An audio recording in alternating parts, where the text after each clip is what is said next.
Bertso azoka oraintxe hemen montatuta daukagu, artisau handi bat hemen dugu astero bezala gurekin, Andoni Egaña, arratsaldeon. Arratsaldeon zuei ere. Arratsaldeon, Andoni, jarraituko dugu gure bertso guduetan txapelketak berrikusten. Orain berrikusiko duguna zehazki orain dela 29 urte, izan zen, oso okerrez baldin bagaude.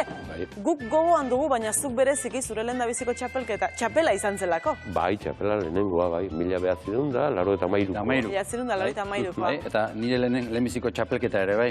Belodromoan izan ginen lehenbiziko aldia. Zenbat urte, orduan zenbat urte? Ba, 76, 17 urte.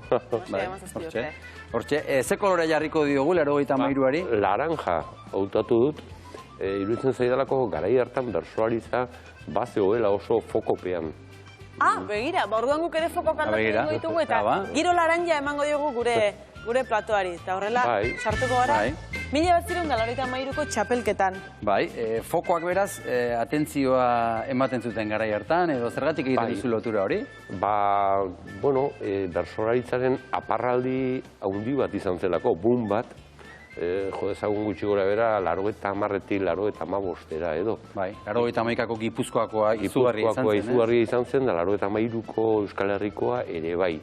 Nik uste dut hor faktore askoren kombinaketa bat izan zela, ja txapelketak indartu zijoa zela, konsolidatuz, hitzetik hortzera telebista programak sekulako arrakasta zuela, lehenkoan aipatu genuena, Fermin Muruzak eta Negu Gorriakek berso hop grabatu zutela.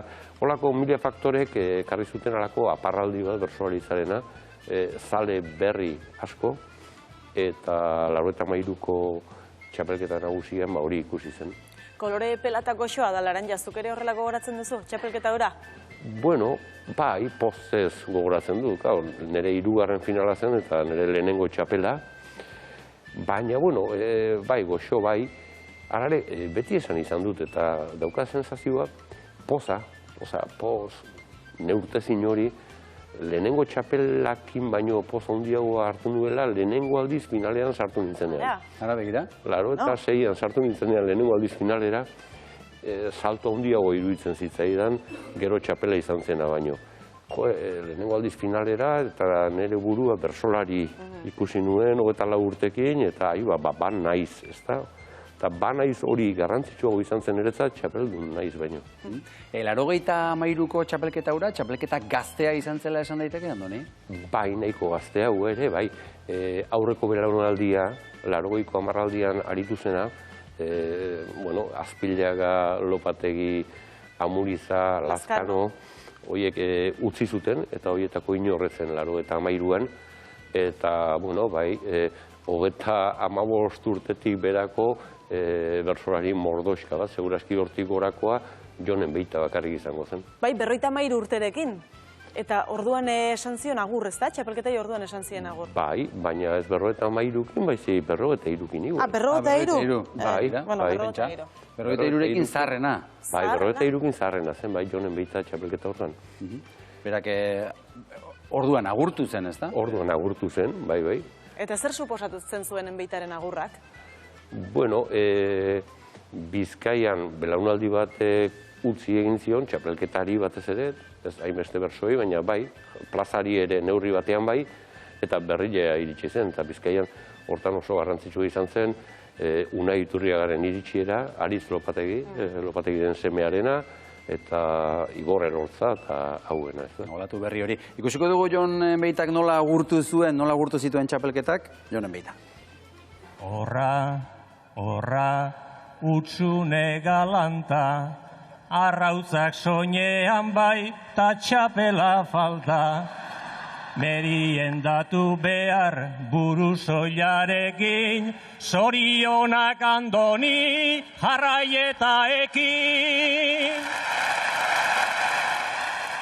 Ez da agurro tradizionala, Ez. Baina, abenduaren 3. aste izango zen, okerrespondago, eta bai, polita. Egokia. Aipatu dugu gazteak etorri zirela, esate baterako aipatu beharko da Unai Iturriaga 19 urterekin finalean. Bai, Unai 19 urterekin finalean. Lehen gertatzen ziren olako gauzak, 86ko txapelketan 19ekin sartu zen Jon Sarasua, 2001an 19ekin sartu zen Sustrai Kolina, eta gaur egun, hain errexeak ez dian gauza horiek gertatzen zian orduan. Bai, aurten esaterako Joanesek dauka horre arrisku nabarmena ez da, baina 23 urte. 23 ditu. Hoi da. 4 urteko aldea da. Bai, 4 urteko aldea da. Lehen, segurazki, trontzoko bertsolaroarien belaunaldia hain indartzu etzelako errexago berritzen zen. Baina guain, zenbat bertsolari ondago, 30 urtetik 45 bitartean, orduan berritzen zailagoa da. Eta kasu hartan, urte hartan, Iturriagaren 19 urte horiek zuek beterano, bertsolari beterano bihurtu zintuzteten? Bai, Sebastian zegoen, lehen txapeldun izan dakoa, Peñagarikan zegoen, 86an da 2an izan dakoa, ni nero ni nengoen, 32 urte, baina ja azken 3. finala, bai, beterano bihurtu gintuen Iturriagak. Eta Unai Iturriagaren sariarekin zer gertatu zen, Antoni? Bueno, holako mila pasa izan ditugu, ez da, baina bai, Unaik okarrespanau 4. edo gintzun, final hartan, eta, saria emateko momentu iritsi zenean konturatu ziren, uste dut arabatik zela norbait, ez dakit, instituzionala edo ez, etortzekoa eta etorri zen, baina saririk gabe etorri zen, sari fisikorik gabe. Orduan, elkarteko batek korrika egin zuen Hurbileneko tabernara, eta urruti xamarra egongo zen, eta antopatu zuen lehenengo trofeoa ekarri zioten. Orduan, Arabako ordezkariak eman zion Unairi, eta Unaik azken agurra kantatu horretik behiratua botazion sariari eta sorpresa hartu gozun. Zei jarriko duzuen, ez da? Irudiak baditugu, ikusiko dugu? Oik ikusteko. Begira, horrela jaso zen Unaik saria. Unai Iturriagak esaten digu, eman dioten trofeoari buruz edo esan behar duela, bota? Ez dakit konfunditu egin diren edo azken orduko kontua izan da, baina hemen dagoen trofeo hau zilarrezko esteietako trofeoa da, Vicente eta Marian 3 del 973, 3 del 991. Ezkerra, baina nik oraindik ez daukat eskontzeko asmorik eta... Ez Vicente eta ez Marian oraingoz. Eskontza bateko. Zilarrezko esteia. Saria. Ona, haze sustorpegia jarriko zuen. Pentsa da zu. Bai.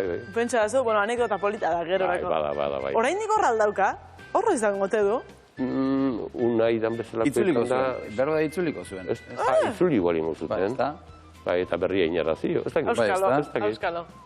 Bai, gazteak aipatu ditugu, denak esate aldera Unai Iturriaga, Jon Maia, Igor Lortza, Estitxu Arozena eta Amaia Teletxa ere bai. Garrantzitsua da hori. Aipatu genuen Kristina Mardarazek parte hartu zuela 86an, 89an Arantzazuluirik ere baiet, uste dut, bai. Eta orain belaunaldi berria dator da emakumeena eta Nafarroatik dator. Estitxu Arozena eta Amaia Teletxea Arantzakoa, dira parte hartu zutenak, bai. Bai, eta hitzetik hortzerak ere horre izango zuen zer esana, ez da, txapelketa hartako fokoetan eta abar. Bai, hitzetik hortzeraren ikuste dut audientzia hundienetako garaia zela, ez da.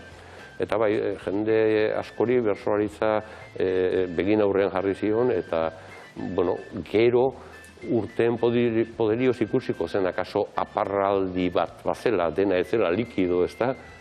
Baina momentu honetan aparraldia bizi genuen, bai. Favoritoak ere baziren garai hartan, eta ikusiko dugu Andoni nola egiten zuen jendeak apustu, begira. Barba da, Lizaso Egaina euskitzen artean ikusten den itxapela. Egaina. Behar bada Lizaso, edo? Egaina. Egaina, zango nuke. Lizaso dugu, favorito, bai. Egaina. Andoni Egaina, harritarra du loko. Ez da txarrana, ez da. Zerbait bazekiten? Azken horrek, bai, Nikolas Zendoia da. Eta Nikolas Zendoiakin entrenatu nintzen txapelketa hortarako. Ara? Bai, berak lagundu zidan, eta bere aroztegian da bere tabernan da aritu ginen, beraz, bazekien ze formatan ninduan. Horma egitzen ingo balute, ez da? Hor beste programa batzuk egin gure. Andoni, bada ariketa berezi bat, txapelketa hartan erabilizena, kartzelakoan, horren ganbarakoan esaten dugun horretan, bi gai jartzen zitzaizkion aukeran bertsolariari. Bai, buruz burukorik etzen izan, txapelketa honetan hori ezaugarri bat da. Eta bestea da, ganbarako lanean, bertsolari bakoitzari bi gai ematen zitzaizkiola. Baina, bi gaiak entzun eta gero aukeratu? Hori da, iristen zinen zu mikrora eta gai jartzaileak esaten zizun. Lehenengo gaia hau duzu, bigarren gaia duzu hau. Eta zun momentuen erabaki behartzen duen lehenengoa o bigarrena. Eta aukeratu ala berriz irakurtze zizun zuk hautatu zenuena. Hori lan bat gehitzea da, ez? Kartzelako lan bat gehitzea eta koartada bat kentzea. Baina, bersotan, inoiz ez du oso ondo egiten, nola bapatekoa den beti gehatzen zaizu, arantza, hau ez dut ondo egin, gaizki egin dut. Bazuk aukeratu duzu. Bai, egitea, beti gehatzaigu koartada esateko, baina gaiare etzen oso ona, ez da? Baina kasu honetan, abiatzen zara zure aukera batetik. Gai bat aukeratu duzu, beraz ondo egin. Eta hori ez da ez lortzen da, askotan ez da lortzen, gehatzen zaizu, ez berso, ez aitzaki. Ez aitzaki. Dira, Andoni, zuke aitzakiarek ez txapela jantzi zenuen, lehenengo aldiz, gainera jantzi zenuen txapela belodromoan. Zer sentitu zenuen zure izen entzuterakoan? Bueno, poza, espero nun momentu hartan, egia esan, enengoen seguru, baina, bueno, aukeren artean ikusten nun. Azken batean, lagunak izatea borratzean, eta lagunek esate dizute, ondo goa, nire ustez aurrenagoa, etzak asko arriskatu bakarka, holako mezuak iristen zaizkitzu egunean zehar, ezta? Eta orduan, pentsatzen nuen seguru ez, baina aukera ondile ban euskala, txapeldun izateko. Gero beste hiru ere etorri ziren jarraian, lehenbizikoa beti lehenbizikoa? Bai, batez ere, zama bat gainetik entzen dizulako.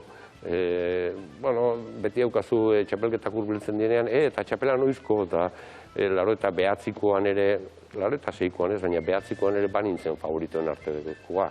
Enuen saio honain, eta laro eta mairuan txapela jantzi eta zama hori gainetik entzea, eharra iruditu zitzaidan, ja, lehenengo txapela berriz jantzi beharrik ez. Bai, eta laro eta mairuko apirilean bertan hiltzen Lazkao Txiki, 8 hilabete beranduago zuk txapela jantzi zenuen eta berari eskaini zenion. Berari eskaini nion, bai, txapela, eta horrek ere badu kontatzeko moduko gauza bat, eta da, nire txapela eskaintza, egun hartan zehar, akaso lehenagotik ere bai, intimoa zen. Alegia, gure lehengusu bat hilberria zen autoistripu batian, gure lehengusu hori argiako kazetari gisa laro eta behatziko txapelketan holtzan anaritu zen guri argazkiak ateatzen tabarremanaz, eta falta zitzaidan. Eta behai kantatzea pentsatuta neukan, baina euskitzek, txapeldun ordeak, basarriri eskaini zion bere saioa, eta orduan ni pentsatu nuen, eta izeitek hemen agur intimo bat eskaini izik ere botazak agur bat nazionala, eta azken unean improvisatutako bertso bada Lazkao Txikiri buruzkoa. Eta gero hor gehatu zen. Bai. Hor gehatu zen, eta makina bat aldiz abestu izan dugun bertso bat. Ikus dezagun, Andoni Egaña Lazkao Txikiri kantari. Goizean goizik Lazkao Txiki, aipatu duten nola nahi, zuen txaloak beretza dira, nere txapela ere bai. Zuen txaloak beretza dira, nere txapela ere bai. Hortzi zen Lazkao Txiki txapela jantzita, ezta? Bai. Gaina merezi zuen, askotan lagunak egiten duenak erakuste dizu bidea, eta euskitzek basarriri eskaini zionean esan nuen, nik ere zerbait nazionalagoa, zerbait ez hain intimo egin behar dut. Gaurko ere beste bertso bat apartatuko dugu, ezta? Honetaz gain, beste bat ere. Bai, apartatu dut, bat apartatzen hasita, Jokin Sorozabalek emandako puntu erantzun bat. Jokin da bersolari bat, aspaldian bersoa utzila, atzendua daukana, baina nik ezautu dudan bersolaririk txorrotxenetakoa, eta batez ere bersoaren zati ez pentsatuan, reflejorik azkarrenak dituena. Entzungo dugu, bere puntu erantzun bat da, ezta? Kasu honetan, horrela hasi zen bertsoa.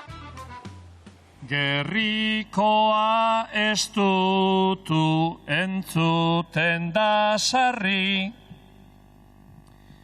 erantzun behar zaio jende klase horri. Gerrikoa ez dutzeko mezua ekarri, eta berak nahi duten neurrikoa jarri. Bueno, oso egokia gaur egunerako ere, ez da? Eharra, emate du 29 urte ez diala pasa. Puntua gaur egunerako modukoa zen eta erantzun ere bai. Erantzun ere bai. Eskerrik asko, Andoni. Plazer bat, urrengoan beste bat. Bai, 97. 97. Orduko bai izan zela nire lehen nabiziko etxean. Bai, bueno, hitz egingo dugu bitartean.